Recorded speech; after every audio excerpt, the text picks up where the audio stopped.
And here's the thing, you're going to have to bear with me on this, and I certainly don't ask this question lightly when I alluded to it's an uncomfortable question. How many people would have to die before you would endorse another lockdown or even elements of a lockdown? It actually came up I'm certainly not the first to ask this, but it came up in a conversation with a neighbour, just like everyone else around the nation. We're chewing the fat over the latest events, the lockdown, the curfew, the NHS, the inability to function in anything that resembles normality. It's interesting, when you begin to dwell on it and you start talking about it, you realise just how depressing this is.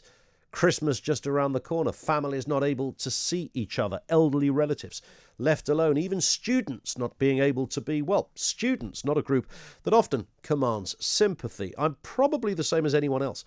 I am a bit conflicted on some elements of this. Everything we're seeing at the moment seems disproportionate to the actuality. Few people are dying, but we have a drinking curfew. We have travel bans and threats of isolation. We've got fines running into thousands of pounds for those who don't stick a cloth on their face. Politicians tell us, of course, this is the method required in order to keep numbers, cases, hospitalizations, and ultimately deaths down. That's the thinking. They tell us that whilst it looks like a good idea just to get back to normal, after all, 99% of us won't die even if we do get the COVIDs. But the reality is, they say, it doesn't work like that. This is what they tell us. Eventually, they say the virus jumps from the fit and the healthy to the vulnerable. And the vulnerable aren't all old people. And when it does jump, so do hospitalizations and deaths. The government say that whilst we haven't seen a huge rise in deaths and hospitalizations, that's only because we have lockdown measures in place. The minute you ease them, they begin to rise, slowly to begin with, and then faster. Even if you don't believe Chris Whitty, then listen to nurses and doctors, and they will tell you what's going on. That's the government line. So who the heck do I believe? We've had over 40,000 people die. The grim statistic was stopped in its tracks because of the lockdown. That is the government line on this. So the question then becomes, or the proposition then becomes, that if we want to open society fully, then we have to be prepared for collateral damage, or in common speak, more people die. But this inevitably throws up the next question, the most uncomfortable one of them all. How many people are you prepared to see die before you put your hand up and concede that this needs to stop? Before you concede, of course, that we need another lockdown. Now, I know all the arguments. We've had all the arguments. Yesterday, we went over the whole gamut on this one. We did the conspiratorial stuff. We covered all bases. But the ultimate question, regardless of statistically you're more likely to have a fridge freezer fall on your head and all manner of other comparisons about the chances of death, we know that over 40,000 people have died. I'm just thinking here, the government line, okay? Over 40,000 people have died. These may be people who are vulnerable. They might mostly be people who are old. They are people who've died with, it's important, COVID. It may not be because exclusively of COVID. And it may well be that many of those people, huge amounts in that group, may not have lived longer than another few weeks anyway. That would, of course, be little consolation to family and friends. But it does throw up I know it sounds like an inflammatory question, but just think about it this way, because I didn't know how to answer this when I was chatting to a neighbour on this very point. And I was banging on about the problem with restrictions, the ludicrous 10 p.m. curfew, all the other bits and pieces you can't do, the fact that everything from soft play centres for your kids to certain businesses on high streets have gone. And he simply replied, well, okay, if you ease the lockdown or completely eradicate the lockdown, more people are going to die. How many people are you prepared to see die in order to have a semblance of normality? 0344 499 1000. It's not really a hypothetical question if we base it on what has happened previously. The difference is, if this is the right way to look at it, would be that we know a little bit more about isolation. We know a little bit more about safety measures. hospitals and clinicians know a little bit more about treatment. So it doesn't mean that things would rise in the same kind of way when we knew diddly about this back in February and March, when this was taking hold in certain areas of the population. Our knowledge was nothing compared to where it is today, and even today it's not complete, of course, but we have made levels of progress.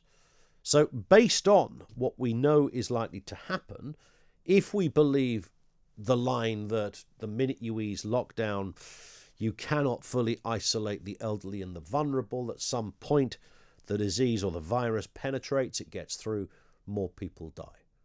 So that leaves the rather uncomfortable question, how many people would have to die before you would endorse another lockdown? And I can't really sugar the pill in any other way, because that ultimately would be the question we have to ask. That is the question that governments ask. They are the uncomfortable equations and debates that take place around the cabinet table and between scientists, clinicians, and politicians. How many people? Collateral damage to save the economy. And I absolutely believe, I went over this territory yesterday, that that is precisely the area that the government are scared witless of. It's specifically that. It's statistics, it's death rates. Look at what happened in terms of the pounding the government got politically when we began to see more people in this country die than we saw in other countries. And when we've seen a lot of similarities, we often cite Italy and Spain and France as areas where between the four of us, it's just not been a good story, as distinct from Germany, for example, or New Zealand is the other one that's thrown up. South Korea, you could throw in there too. But if we ease the lockdown, if we get rid of all of the kind of measures that have just been announced, and there is a bit of a rebellion going on. The Red Wall Tories are not happy about this. This is affecting their constituencies. But of course, these are the areas that have it worse. We'll be talking to the Mayor of Middlesbrough in just a little bit, precisely on this point. They are in the red zone over there. 0344 499 1000. Nobody wants to see anyone in their family die. And if somebody has got an underlying health condition, if they are, perhaps in the very much in the winter of their life, to the point of having maybe just a month or so left, then I reckon if you are that person, then, or the family of that person, you'd quite like another 3 or 4 weeks with Gran, with your relative. I'm sure you would. And on that point, I'd love to speak to you if you've lost somebody because of COVID, somebody who perhaps was elderly and frail and already very ill, but it was COVID that tipped them and meant that that's how their life ended. How do you feel when you hear people say, ease the lockdown? Do you endorse it? Or do you think, do you know what? It would have been nice. Another fortnight with my nan would have been lovely, actually. 0344 499 1000. It is interesting, I mentioned this to Mike Graham at the beginning, that in France, precisely the same debate right now is raging between mayors of many cities across the country, businesses, Paris and beyond, are arguing this very point with the French government. Why are you closing down? Our businesses are collapsing. It sort of forces you into starting to get into conspiratorial territory. I understand that. We had a go at that yesterday, and we kind of flushed out the Gators, the Bill Gators. It's all down to Bill. Is that the official? Are they the Gators? Suppose they kind of would be, really. People who think it's the most natural thing in the world to believe in shape-shifting billionaires sitting in hillsides with other shape-shifting billionaires controlling the world with a big metaphoric joystick. To not think that makes you weird, apparently. No, I believe it's crackers. Don't get me wrong. I believe there's a lot of strange stuff going on. I don't believe it's in the name of the Illuminati. That's where I would part company on that. But I share the anger. I share the frustration. And it was only when talking about it the other day, I genuinely felt depressed because I couldn't see an end to it. I couldn't see where this finishes, what is the end game here? You lock down, you have more rigid lockdowns. You do that for how long? 6 months, apparently. We're in this current wave of lockdown. What happens then? The virus hasn't gone away. Is that more lockdown? How far do you take that? There is a point when you'd have to say Yes, at the moment, hospitalizations aren't huge. Deaths are still low, but they are kind of on the rise. And the more you ease, the more the rise. So how far are you prepared to see that rise? So we can all mouth off about the stupidity of curfews, the stupidity of masks, the stupidity of regulations. We can all do that.